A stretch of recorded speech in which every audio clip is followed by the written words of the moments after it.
Is it business as usual? I wonder. That question is, I think, still to be answered, and we're still to discover whether there's going to be real definitive change following the pandemic and all the ramifications of it.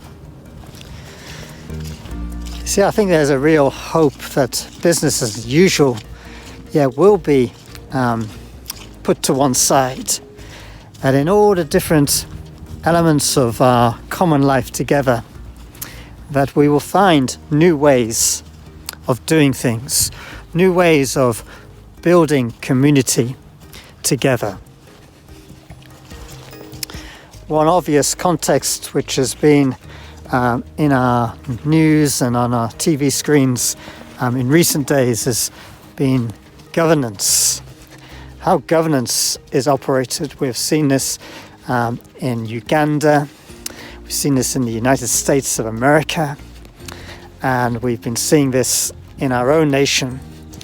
How decisions are taken, how things are ordered, how things are controlled, how that is all done and operated.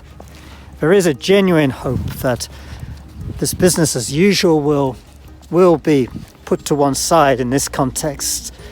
We'll find new ways, and ways which really empower people, ordinary people, who just live life on the ground in so many different cultures. Because I think the pandemic has highlighted and has brought into sharp focus at different points how inappropriate it is for decisions to be taken from a distance, from on high, far away from ground level.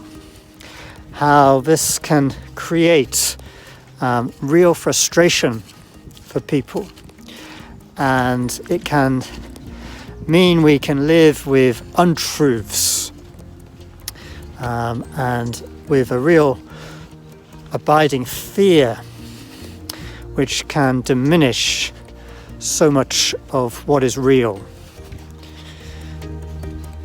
We hope and pray that this business as usual will be put to one side, but we'll be finding new ways to listen to ground level experience, to receive it in the corridors of power, and for it to shape decisions that are taken. Now, this doesn't make anything more easy. It certainly doesn't lessen dilemmas, probably increases them. But it does make the whole process much more connected. And that's been perhaps the overriding experience of the last few generations in our national and international life, a growing sense of disconnection from what is happening on the ground. All those drone attacks that Pakistan have endured, that have so many civilian lives have been lost. The disconnection we have, where we don't really take on board the impact of policy, the impact for older people in our own cultures, where their voice is often overridden simply because they are not productive in the economy of our culture. We pray this may be turned around.